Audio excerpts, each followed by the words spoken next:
बारिश के बाद राज्य में टूटी हुई सड़कें सरकार के लिए चुनौती बन गए हैं। राज्य में बाढ़ के बाद पूरे राज्य में सड़कें टूट गई हैं। कहीं सड़कें नदारद हो गई हैं, कहीं पुल टूट गए हैं और कहीं सड़कों में गड्ढे पड़ गए हैं। और यही सड़क के गड्ढे अब सरकार के लिए मुसीबत का सबब बन गए हैं।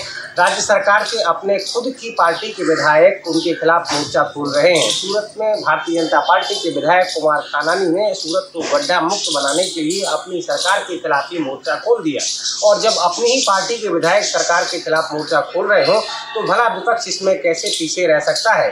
भरूच में कल विपक्ष के नेताओं ने नगर निगम के सामने हल्ला बोल किया तो अहमदाबाद में भी नगर निगम में विपक्ष की तरफ से हल्ला बोल किया गया और अहमदाबाद को गड्ढा मुक्त बनाने की बात कही गई है। सरकार से निवेदन किया है कि जल्द से जल्द सड़कों के गड्ढे पूरे किए जाएं। राज्य सरकार के लिए सड़क के गड्ढे एक बड़ी चुनौती बन गए हैं। अकेले अहमदाबाद नगर निगम के आंकड़ों की माने तो शहर में जगह जगह सड़कों पर करीब 20,000 गड्ढे हैं और इन गड्ढों से शहरवासियों को मुसीबतें सामने आ रही हैं, जिसमें लोगों को बैक पेन की शिकायतें आ रही हैं और लोगों के वाहन खराब हो रहे हैं। ऐसे में गड्ढों से निपटना सरकार के लिए एक चुनौती बन गया है। अहमदाबाद में कैमरा पर्सन संजय पोस्टी के साथ अरविंद शर्मा, भारत एक्सप्रेस। महाराष्ट्र के स्वास्थ्य मंत्री तानाजी सावंत के एक बयान ने महाराष्ट्र के भीतर महायुति सरकार में सब कुछ ठीक ठाक है या नहीं, इस पर प्रश्न चिन्ह खड़ा कर दिया है। जिस तरीके से तानाजी सावंत ने धाराशिव में एक कार्यक्रम के दौरान ये कहकर लोगों को चौंका दिया कि एनसीपी के मंत्रियों के साथ जब वो कैबिनेट में बैठते हैं तो उन्हें उल्टी आती है। तानाजी सावंत के इस बयान के बाद से एनसीपी और शिवसेना के भीतर महायुति सरकार में किस तरीके की अनबन है ये सामने आ गई।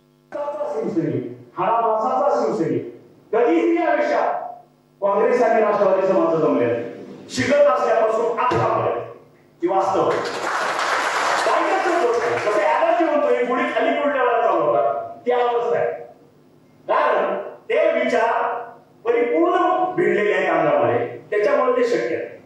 आज जरी आम्ही कॅबिनेटला मांडीला बसलो असलो तरी सुद्धा बाहेर आल्यानंतर उलट्या होतात। इस बयान के बाद एनसीपी के तमाम नेताओं ने अब शिवसेना के ऊपर हमला बोल दिया है। कई नेताओं ने उन्हें अच्छे डॉक्टर के पास जाने की सलाह दी है तो कई ने अपनी ही पार्टी के नेताओं से गुजारिश की है कि वो फिलहाल सरकार से निकल जाएं। चुनाव जब सामने है, इस समय में इस तरीके का बयान और उसके बाद पलटवार ये बताता है कि महायुति सरकार में एकजुटता की बजाय बिखराव ज़्यादा नजर आ रहा है। वीडियो जर्नलिस्ट घनश्याम के साथ अभिषेक पांडे, भारत एक्सप्रेस, मुंबई। प्रयागराज के कर्नलगंज थाना इलाके में एनआईए ने ताबड़तोड़ छापेमारी की है। देवेंद्र आज़ाद नाम के शख्स को एनआईए ने उठाया है। बताया जा रहा है कि सलोरी इलाके में एक लॉज में वो रहा करता था और इनकलाबी छात्र मोर्चा का सदस्य है।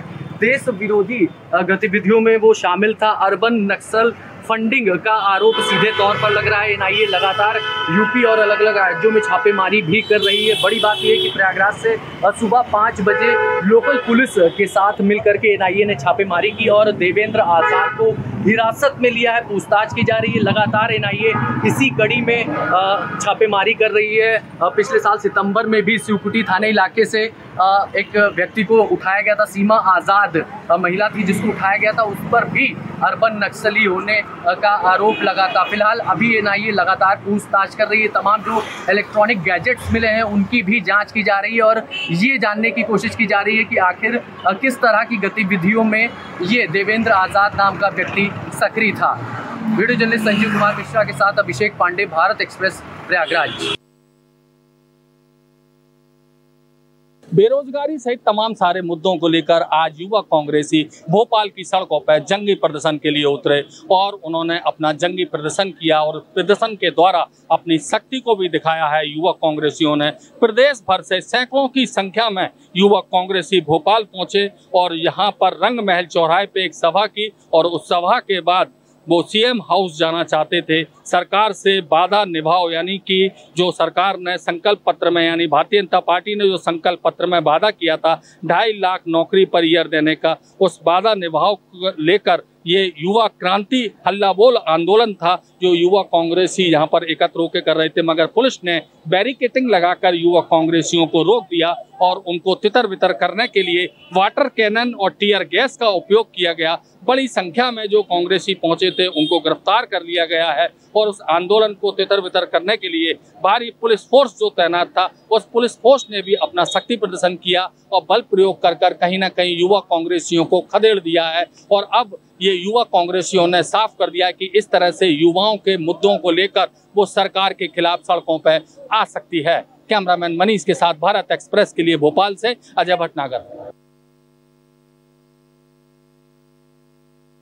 वाराणसी में पुलिस भर्ती परीक्षा के द्वितीय चरण का पहला दिन सकुशल संपन्न हुआ। वाराणसी में परीक्षा केंद्रों पर 2 पालियों में परीक्षा हुई, जिसके लिए यहां अभ्यर्थियों में काफी उत्साह देखा गया। वहीं प्रशासनिक स्तर पर चुस्त दुरुस्त तैयारियां की गई थी। सभी परीक्षा केंद्रों पर कड़ाई से जांच पड़ताल के बाद ही अभ्यर्थियों को परीक्षा केंद्र के अंदर प्रवेश दिया गया। वाराणसी में परीक्षा के लिए कुल 80 केंद्र बनाए गए थे और इन 80 केंद्रों पर 1800 सीसीटीवी कैमरे लगाकर परीक्षा की मॉनिटरिंग की जा रही थी। वही प्रशासनिक स्तर पर 9 उड़न दस्ते भी गठित किए गए थे, जिन्होंने दोनों पालियों की परीक्षा के दौरान परीक्षा केंद्रों पर पहुंचकर रैंडम चेकिंग की। वाराणसी में दूसरे चरण के पहले दिन करीब 60,000 से ज्यादा परीक्षार्थी परीक्षा देने के लिए पंजीकृत थे। परीक्षा केंद्रों पर परीक्षार्थियों को प्रवेश देने से पहले उनका बायोमेट्रिक वेरिफिकेशन कराया गया, उनकी तलाशी ली गई। किसी भी तरीके के गैजेट्स और इलेक्ट्रॉनिक डिवाइसेस को प्रेमाइसेस के अंदर नहीं जाने दिया गया। वहीं अधिकारियों ने भी परीक्षा केंद्रों पर पहुंचकर व्यवस्था का जायजा लिया। वाराणसी में पुलिस भर्ती परीक्षा के लिए करीब 7 एसीपी और 500 पुलिसकर्मियों की तैनाती की गई थी। प्रत्येक केंद्र पर स्टैटिक मजिस्ट्रेट और सेक्टर मजिस्ट्रेट की भी नियुक्ति की गई थी और प्रत्येक सेंटर पे भी एक कंट्रोल रूम बनाया गया था। इसके साथ ही एक जिला स्तरीय कंट्रोल रूम बनाया गया था, जहां से अधिकारी लगातार परीक्षा की मॉनिटरिंग कर रहे थे। तो वाराणसी में द्वितीय चरण के पहले दिन की परीक्षा सकुशल संपन्न बताई जा रही है। वाराणसी से सौरभ अग्रवाल, भारत एक्सप्रेस। जम्मू कश्मीर और हरियाणा के विधानसभा चुनाव कांग्रेस पार्टी के लिए कितने महत्वपूर्ण है, इस बात का अंदाजा इस बात से लगाया जा सकता है कि राहुल गांधी का जो अमेरिकी दौरा था उसको अब छोटा कर दिया गया है। दरअसल पहले राहुल गांधी का जो अमेरिका दौरा था वो करीब 2 हफ्ते का था, जिसमें से अब उसको कम करके करीबन 5-6 दिन का कर दिया गया है। राहुल गांधी सबसे पहले टेक्सास में इंडियन डियास्पोरा को संबोधित करेंगे और उसके बाद वॉशिंगटन डीसी में जो लॉ मेकर्स हैं उनके साथ मुलाकात करेंगे।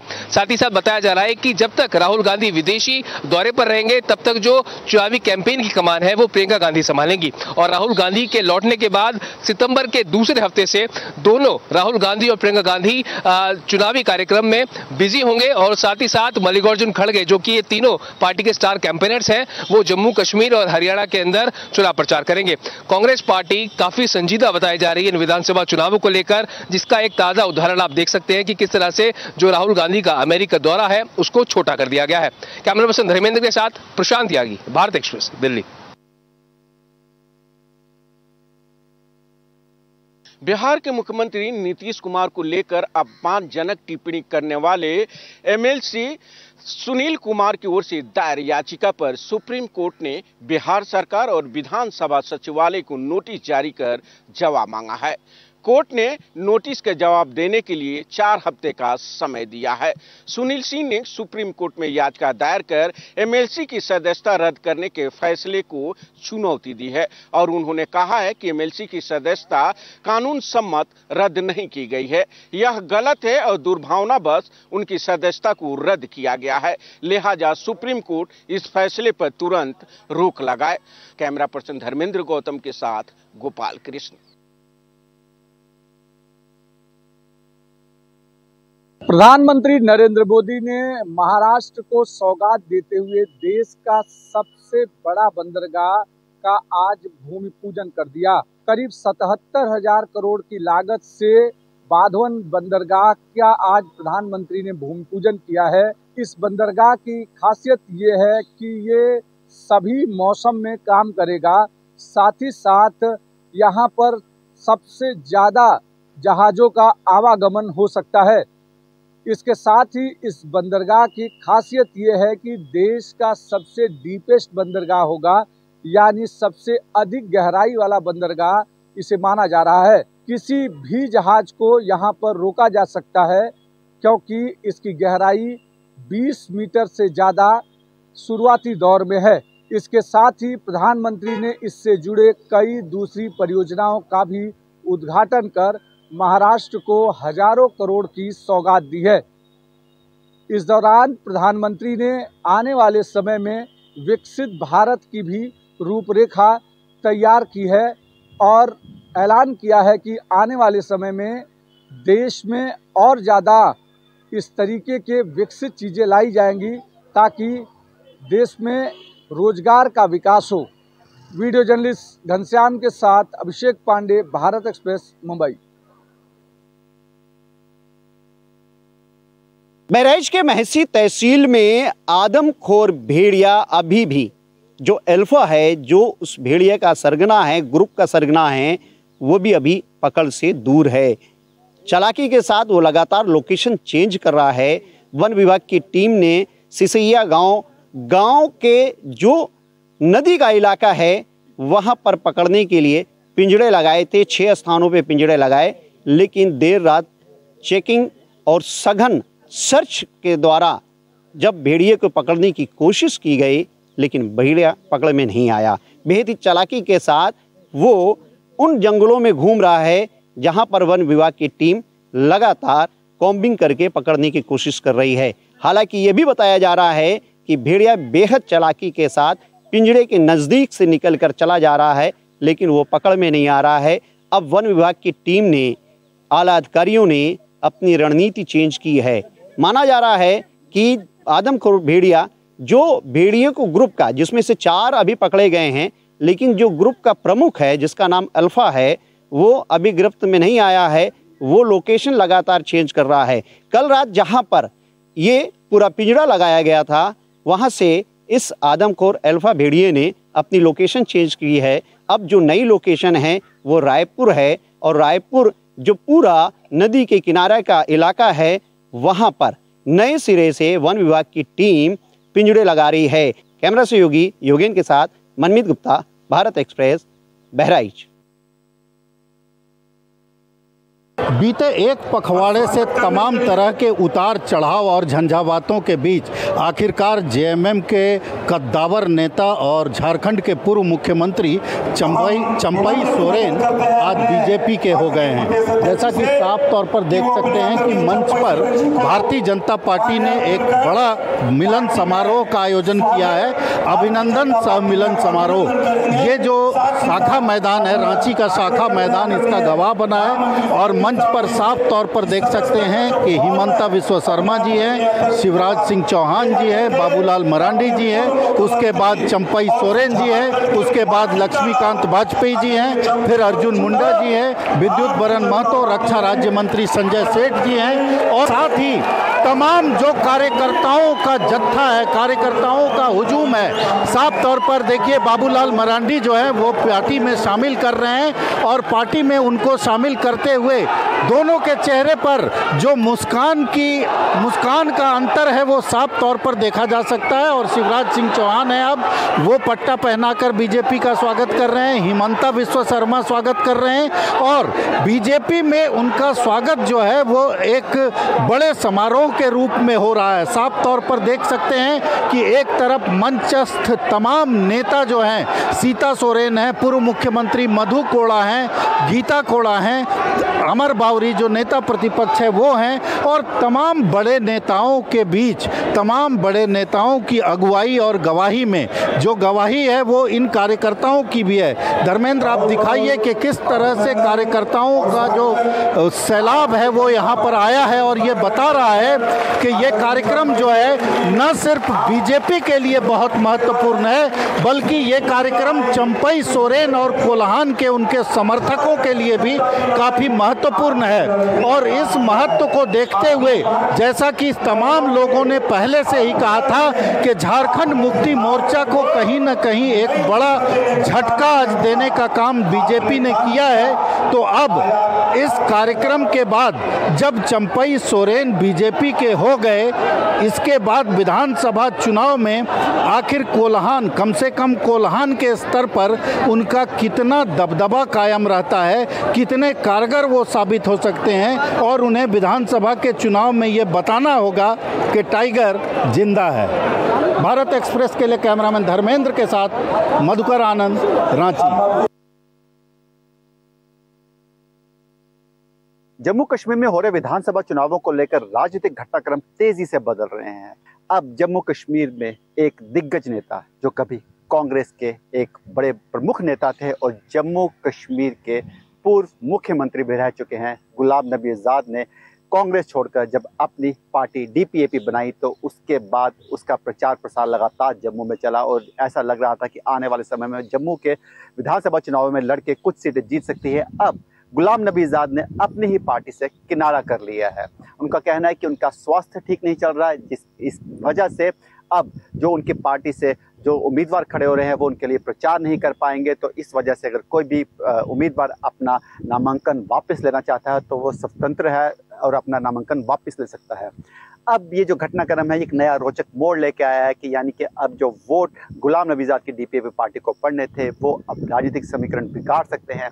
अब इस वोट का फायदा भाजपा को होगा या आने वाले समय में नेशनल कॉन्फ्रेंस और कांग्रेस के गठबंधन को होगा, या इनके बीच में तीसरा फायदा जो पीडीपी ले जाएगी, ये आने वाले समय में पता चलेगा। लेकिन फिलहाल जिस तरह से तेजी से घटनाक्रम बदल रहे हैं, जम्मू कश्मीर की राजनीति में उथल पुथल हो रही है, इसको देख के लगता है कि जम्मू कश्मीर में ये जो चुनाव हैं आम नहीं होने वाले, ये एक इतिहास बनाएंगे और ये जम्मू कश्मीर की एक नई तस्वीर लिखेंगे। विकास अब्रोल, भारत एक्सप्रेस के लिए जम्मू से।